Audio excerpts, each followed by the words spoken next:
Salut tout le monde, comment allez-vous? Voilà, j'ai un petit peu avancé aujourd'hui. Donc voilà, je vous montre un petit peu. J'ai fait un système, bon, c'est pas très droit parce que c'est pas évident de plier dans ce sens-ci avec un étau par terre comme ça.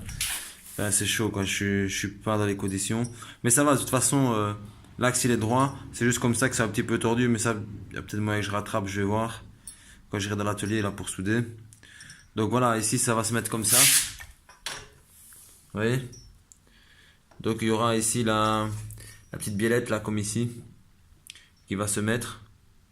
Ici la tige soudée là. Ici je vais faire un autre système pour la pédale de lanceur parce qu'en fait, ouais, parce qu'en fait ici le truc il s'est pété. C'est pas très solide en fait à force d'avoir chipoté. Donc ce que je vais faire, en fait je vais le ressouder et ressouder un plat comme ça ici, ouais. Hop, que je vais retravailler, reformer convenablement. Ça je serai un peu mieux mis. Enfin je vais voir. L'idéal ce serait un truc rond. En vérité, ce serait de mettre quelque chose de rond, un petit tube ou quelque chose. Je crois qu'à la limite, je crois que je vais souder un tube. J'ai encore du tube comme ça. Ouais, je souderai ici comme ça, ce sera beaucoup plus facile et beaucoup plus à l'aise. Et je pourrais le refaire sortir un peu plus que l'origine. Donc voilà, ici, on a le système. Voilà, très bien, nickel. Ouais, hop. Ici, je vais devoir. En fait, voilà, ce qui me bloque maintenant, c'est la courroie. Donc, j'attends la courroie. Comme ça, je saurai ici exactement. Je vais un petit peu supprimer de la matière ici, hein, avec la machine.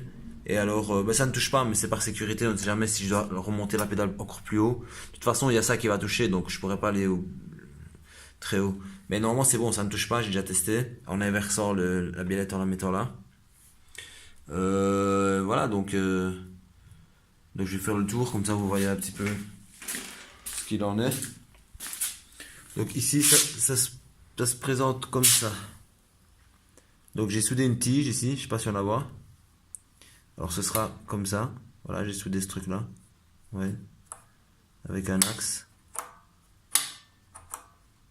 qui est parfait. Ouais. Et alors, je vais trouver deux ou trois trous. Sûrement deux trous pour avoir deux positions.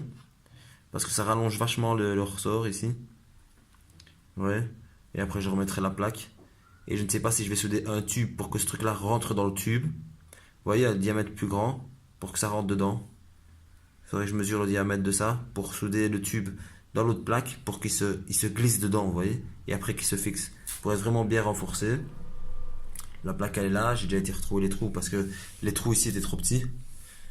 Vu que c'est de l'acier blanc, vous voyez, c'est de l'acier super solide et nous avec nos mèches qu'on a nous, ça ne va pas. Il faut vraiment du bon matériel pour forer. Et voilà, donc il y a ça. Et quoi encore? Je pense que je vous avais pas parlé de l'avant. Donc voilà, ici j'ai présenté une fourche arrière à bâton comme celle de l'arrière. Hein. Donc là j'ai commandé un disque de 220 qui va rentrer ici. Alors là aussi j'attends le disque pour pouvoir centrer ma roue et voir un petit peu ici dans les cales comment ce que je dois faire et tout ça. Puis après une fois que c'est bon, ben, je vire la jante, je bouge le pneu, je la remets en peinture et, euh, et voilà quoi. Sinon, j'ai toujours la jante avant qui a déjà un disque dessus. Mais le problème, c'est que elle rentre nickel. Mais le problème, c'est que le disque, il est trop grand. C'est pas un 220, c'est un 200 quelque chose. Donc, ce qu'il faudrait faire, c'est le démonter, l'amener chez le tourneur pour enlever un centimètre. Parce que je crois que c'est un centimètre qui gêne. Et de toute façon, au tourneur, je lui dis, coupe, fais-moi un diamètre de 220. Et voilà, lui, il va pas se casser la tête.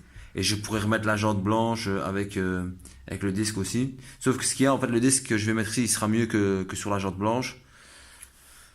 Voilà quoi, sur la jante blanche c'est carrément avec une platine ici, hein. C'est pas avec une jante arrière. Donc voilà, là j'ai mis la jante arrière. La jante arrière est là, ça roule. J'ai changé le pignon, j'ai mis un plus grand. J'aurais bien voulu encore un peu plus grand que ça. Ben voilà, ça coûte des sous, comme tout. Donc voilà, ça avance petit à petit comme d'habitude, dès que j'ai un petit peu de temps. Aujourd'hui j'ai un petit peu de temps la matinée. Donc voilà, donc là j'ai fini. quand j'aurai la courroie, je mesurerai, je ferai la mesure de la petite truc, ouais, la petite tige. J'irai en même temps souder ça pour la pâte et le petit truc ici pour le pied, parce que je vais pas aller là pour 36 trucs là. Et en même temps, je vais souder un tube ici. Comme ça, ce sera bon quoi. Puis une fois que j'ai la bonne mesure, à ce moment-là, ben, je pourrais faire le trou ici sur la pâte pour pouvoir mettre mon ressort. C'est la courroie. Maintenant, on attend la courroie et voilà. Et voilà les amis, passez une bonne journée, bonnes vacances pour ceux qui sont en vacances et bonne merde pour ceux qui travaillent. Et voilà, je vous laisse. À plus.